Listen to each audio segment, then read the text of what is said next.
안녕, 키만큼 자파점이에요. 저희 숙소 앞인데 얼마나 외진지 알겠죠? 여기서 아침 6시 45분에 만나기로 했으니까 픽업 포인트거든요. 35분에 미리 나왔어요. 그리고 최대 30분까지 지연될 수 있다고 해서 어쩌면 6시 45분부터 7시 15분까지 기다려야 되는 상황이 될 수도 있는데 갓 일어났더니 피곤하네요. 오늘은 또 얼마나 멋진 빙하를 보게 될지 또 고생을 하게 될지 한번 지켜보도록 하겠습니다. 뭔가 잘못됐어요. 숙소가 외진 곳에 있으면 근처에 있는 호텔을 픽업 포인트로 잡으세요. 30분을 기다렸는데도 픽업을 당하지 못해서 에이전시 측에 요청했더니 택시를 잡아주셨어요. 거의 1시간을 기다려서 얼어 죽는 줄. 입장권도 개인적으로 구매했고요. 하루에 무려 50에서 60만원 하는 투어인데 입장료 35,000원은 별도예요. 불과 3, 4년 전 블로그 리뷰들만 봐도 빅아이스 투어가 30만원 정도이고 스몰 아이스가 그 반값 정도였는데도 한 업체의 빙하 독점으로 인한 하루 투어가 비싼 탓에 할지 말지 고민하시는 분들이 많으셨거든요. 그런데 지금은 2배로 뛰었어요. 그때 여행하신 분들이 너무 부럽네요. 저는 솔직히 오늘 투어 해보니까 가격이 비싸다고 안 할 수 있는 투어는 아닌 것 같아요. 건강하고 컨디션이 좋으시면 빅아이스 투어 하시기를 추천드리고요. 잠깐 빙하에서 나는 소리 들어보세요.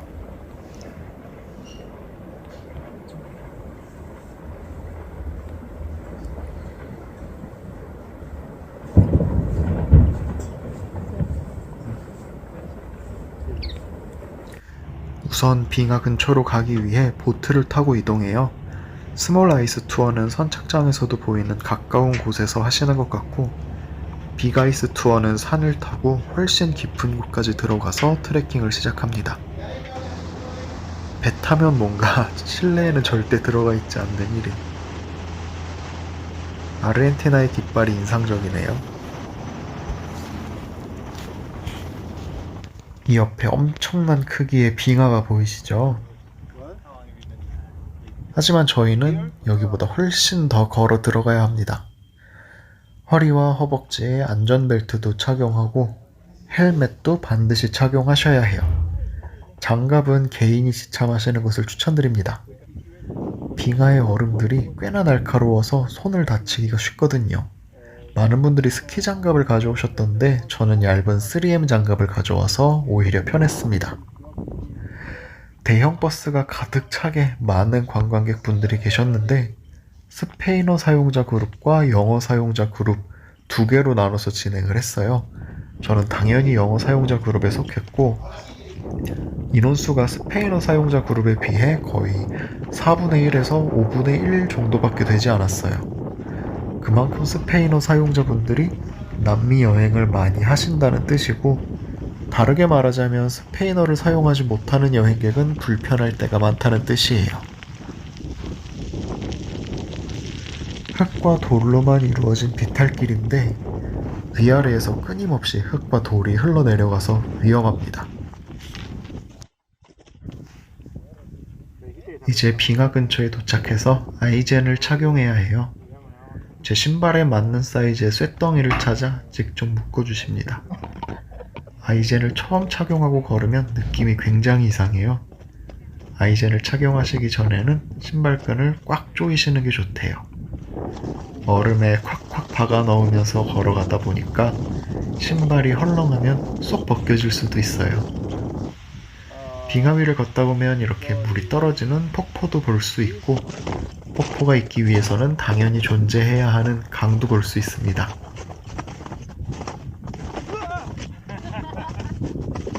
깊이가 매우 깊은 웅덩이들도 있는데 색깔이 너무 아름다웠어요. 이렇게 깊은 곳에서 물이 흐르고 있는 싱크홀도 많이 볼 수 있습니다. 빙하가 푸른 빛을 띠는 이유는 빙하의 압축 과정에서 공기가 배출되면 투명도가 높아지게 되는데, 이때 태양광이 빙하를 통과하며 빙하가 붉은 빛을 흡수하고 푸른 빛을 더욱 잘 반사하게 된다고 해요. 절대 인위적인 색깔이거나 카메라 필터가 아니랍니다. 아이젠을 착용하고 오르막이나 내리막길 등을 가는 방법도 친절히 알려주시는데, 현장에서 배우시면 어렵지 않게 따라 하실 수 있을 거예요. 점심 식사, 음료 또한 포함 사항이 아니기에 미리 준비하셔야 합니다. 보통 샌드위치를 준비해 오시는데 패스트푸드점에서 저렴한 햄버거나 저처럼 간단히 빵을 준비하셔도 될 것 같아요. 빵 두 쪽 맛있어. 이곳은 빙하 내부입니다. 운이 굉장히 좋을 때에만 이곳에 들어와 볼 수 있대요. 평소에는 물이 차 있을 수도 있고 바닥이 너무 녹아서 밟을 곳이 없을 때도 있다고 하네요. 이건 비밀인데 실제로 두 분은 공간의 가장자리만 꽉꽉 밟고 가셔야 했거든요. 그런데 주르륵 미끄러지셔서 찬물에 정강이까지 빠지셨어요. 날도 추운데 정말 발도 시렵고 추우실 것 같았습니다. 여러분은 혹시 오시거든 발에 힘을 꽉 주셔서 체중을 꽉꽉 실어서 얼음에 발을 단단히 고정하고 걷도록 해요.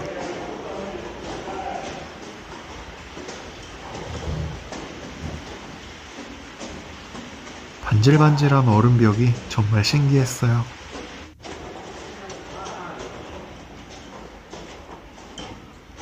자, 이제 나가서 몇 군데 더 둘러보고 돌아갈 예정입니다. 이 투어도 생각보다 시간이 길어서 숙소에 다시 돌아온 건 저녁 7시쯤이었어요. 투어 시간 참고하셔서 컨디션 조절하시길 바라겠습니다.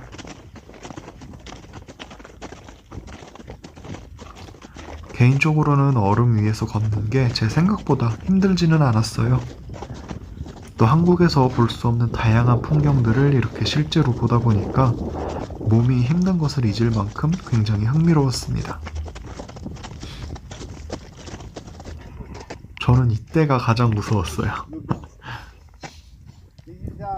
어떻게 보이실지 모르겠지만 이 웅덩이의 깊이가 10m가 넘는데요. 제가 만약에 카메라나 핸드폰을 놓친다면 10m 깊이의 심연 속으로 빠져들면서 다시는 제외할 수 없겠죠? 뭔가 제가 빠지는 것보다 전자기기가 빠지는 게 더 무섭더라고요.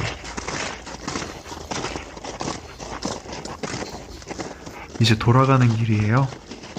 이런 얼음 위를 걷다 보면 살짝 무서운 느낌이 드는 게 색깔이 저렇게 파랗다 보니까 마치 그냥 물 위를 걷는 것 같아요. 바다 위를 걷는 예수님이 된 느낌이랄까. 드디어 아이젠을 벗어버렸어요. 아이젠을 몇 시간 동안 신고 있었더니 이제는 오히려 벗은 느낌이 더 이상하네요.